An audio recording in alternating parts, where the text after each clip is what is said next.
What makes your eyes dance? When's the last time you left work dancing?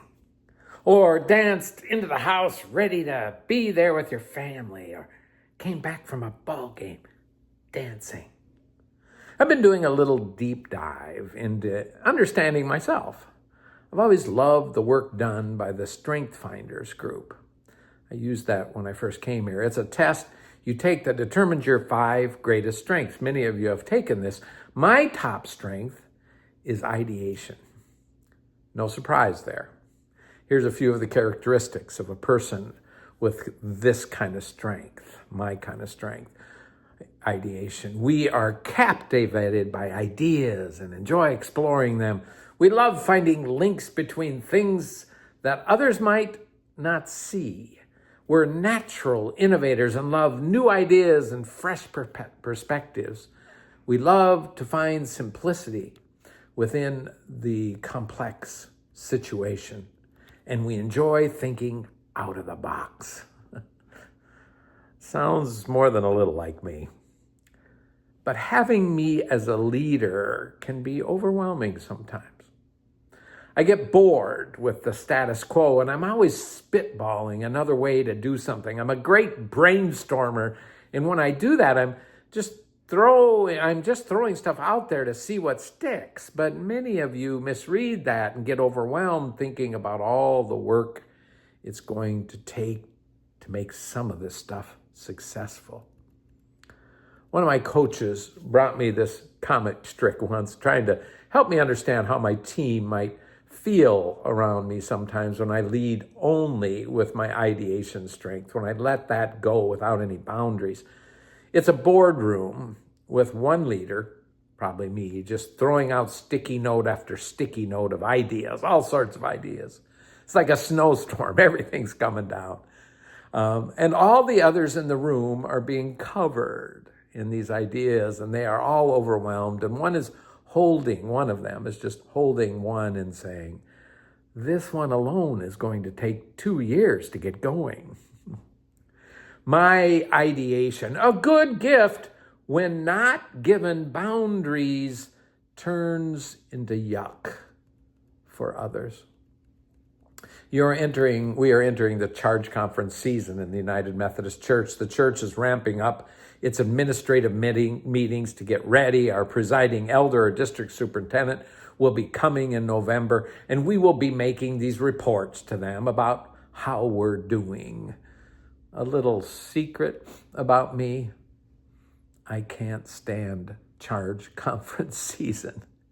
It's not my fault. It's just that I'd rather gather to look about the future and brainstorm new ideas for ministry instead of filling out long, dull reports that I often wonder if they are ever even read. In my Strength Finders leadership material, there's a place where they talk about yucks and yays for each strength. And I guess you can tell what my yucks are for ideation, my greatest strength. And the yuck is simply being in a role or a company or an organization that focuses on doing what we've always done, unchanging practices and processes, charge conferences.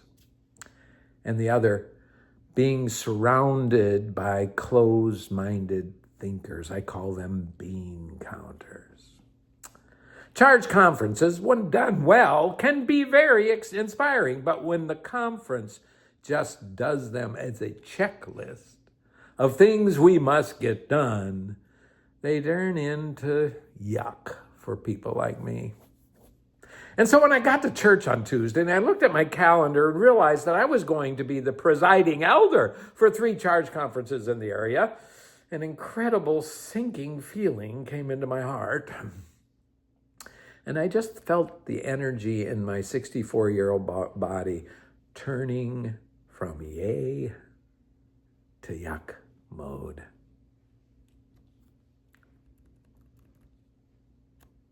Now listen, folks, there are a lot of people around us in yuck mode right now. Overwhelmed and sinking. Even when we look at the church's greatest strength, We are compassionate people. That's the Bear Creek way. I hear a lot of whispers about compassion fatigue.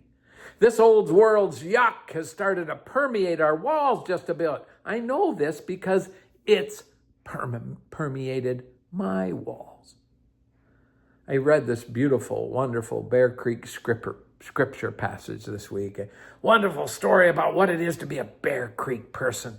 The story of a good Samaritan. And I thought about the best part of this story. The part that always gives me goosebumps. You know the part, I think. The part where the good Samaritan, by the way, good for nothing Samaritan is what everybody thought, especially the Jewish folk, because they were half-breeds. And I mean, after the Jewish audience that was listening to this story couldn't stand Samaritans, in the eyes of the Jewish listeners in this story, there was no such thing as a good Samaritan.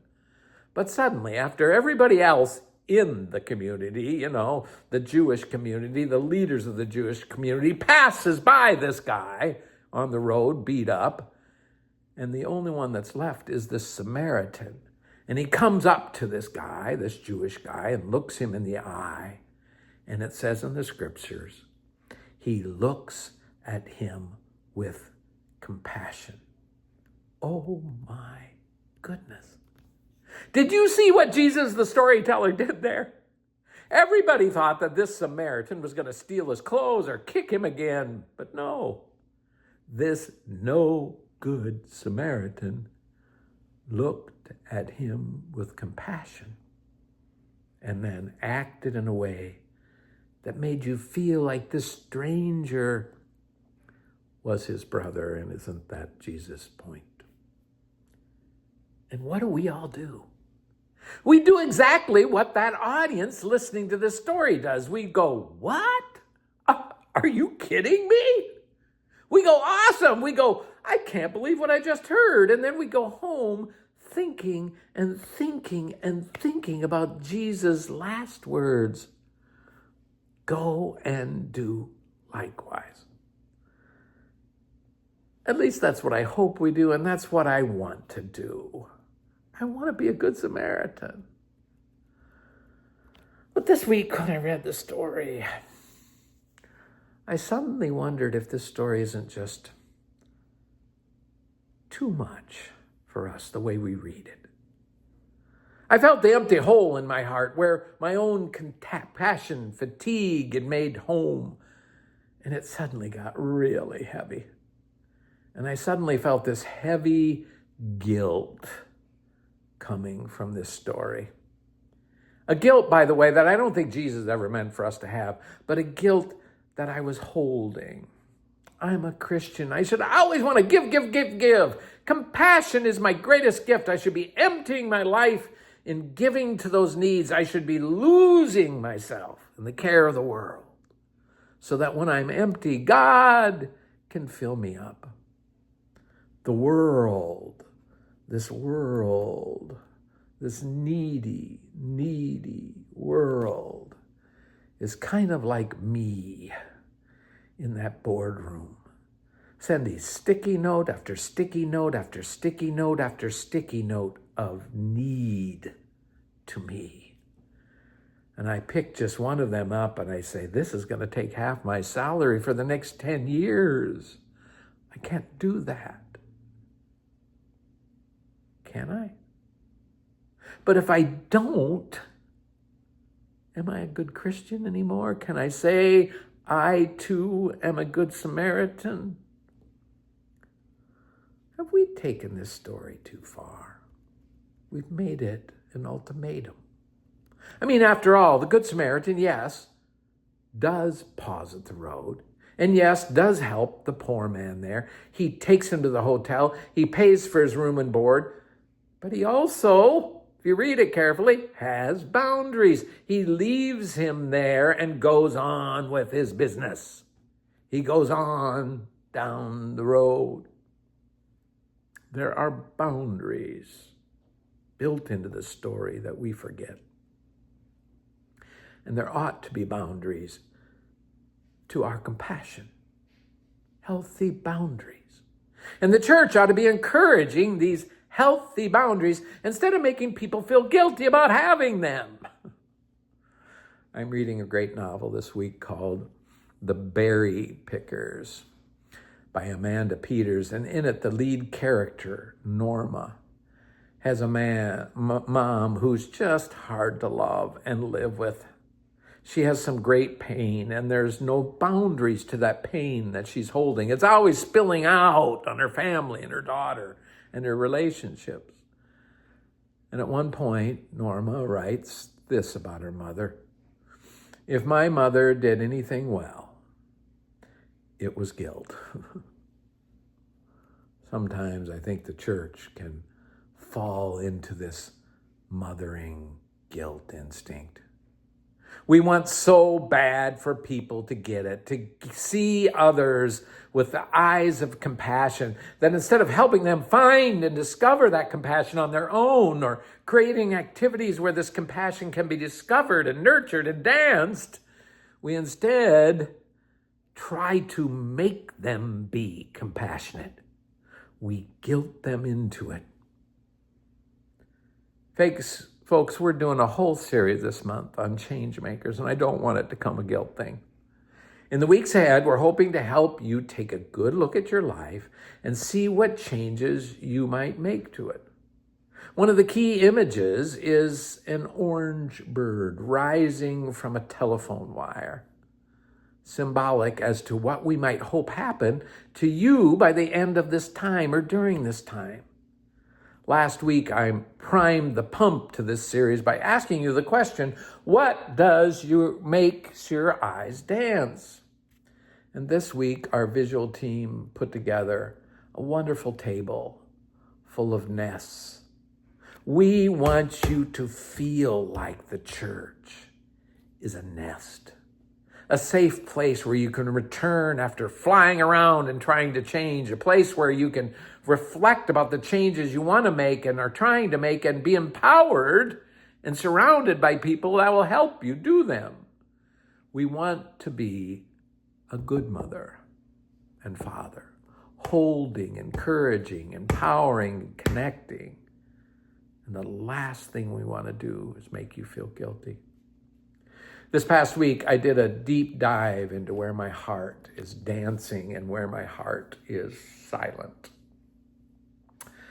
And I have to say that most of my greatest joys as a human being have been acts of compassion.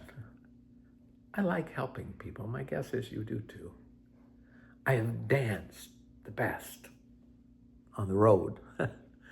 I remember one stormy, snowy day in the Dakotas heading up to work. It had snowed like 8 inches, and it was still snowing. Schools were postponed. I loved doing the walks at our church because we had a new snow blower, and I loved that thing. And so I was trying to get up the hill, and I had good snow tires, and my little Honda Fit was just buzzing up hills. It was great in the snow. But there was this elderly couple in the car ahead of me that I could see their tires spinning as they went up this hill. And soon their car had stopped, and they were going back and forth. 2 teenagers in the house across the street ran out in their slippers and shorts to help. And I jumped out, and a pickup with a political button I didn't agree with pulled over, and 2 big burly guys got out, and they helped. And we got behind that car and pushed them over the hill. At the top of the hill, right where the church was, this couple rolled down their window and shook my hand and asked me who I was, and I introduced myself and everybody else there. We got to kind of know each other. And off they went. And I thanked the others. And then I went back down to get my car and started my day. And during that day, I thought about that 2 young teenagers. And so I went to the store and I bought them a couple things and dropped them by and thanked them for helping out. They were surprised to say hi to me. And then at church that Sunday, sure enough, there were 4 of them there. The couple that we'd pushed up, and the young, and then later, even the pickup showed up. My eyes were dancing that whole day. That simple act revived my soul. I helped somebody get back on the road. This Tuesday, That day I was in my yuck mode because of all the meetings I knew I had to be at in the next couple of months. I got a knock on my door. I was talking with Bathsheba about music, I'm busy, and Sonia came in and popped her head in. She said, I need some help. And Ellen McKee's car wouldn't start and the battery was dead. I almost passed her over for a second. I have an electric car. I didn't know how to jump anybody, but I was busy. But then I remembered who I was and whose I was. And I jumped up, and as Estefania, I went over and I asked Estefania if she could help. And Estefania jumped up and said, sure. And pretty soon, 4 of us were out there by Ellen's car. Ellen had the jumper cables. Estefania had the car. I thought I knew how to jump a car. It's been a while. And Sonia was on Google reading me the directions. And by golly, 3 minutes later, Ellen's car was running and she was off towards home. And my eyes were dancing. I felt so good about Estefania and her warm spirit. I felt so good about Sonia helping somebody else. I felt so good about Ellen coming to church. It's so good to see her. I felt good about helping somebody get back on the road. In Richard Rohr's words, I was back in the flow of compassion. Can you do me a favor this week? Don't complicate this thing. Just do one simple act of kindness for someone this week. Start there. See how it makes you feel. See what it feels like to get back in the flow. Bake some cookies for someone. Pay for someone's coffee behind you in a drive-thru at Starbucks. Go visit somebody. Do like my mom did once for me. Pull the weeds out of my poorly attended garden. Go out of your way and just be nice to someone. Don't overcomplicate it. Don't go save the world. It's not what we're doing. No, just get in the flow and let that good feeling find you again and dance with it. And one last thing. If you are feeling burnt, compassion, fatigue, talk to someone. Talk to me. And maybe, just maybe, the person alongside the road you need to help right now is you. Be kind. Be kind.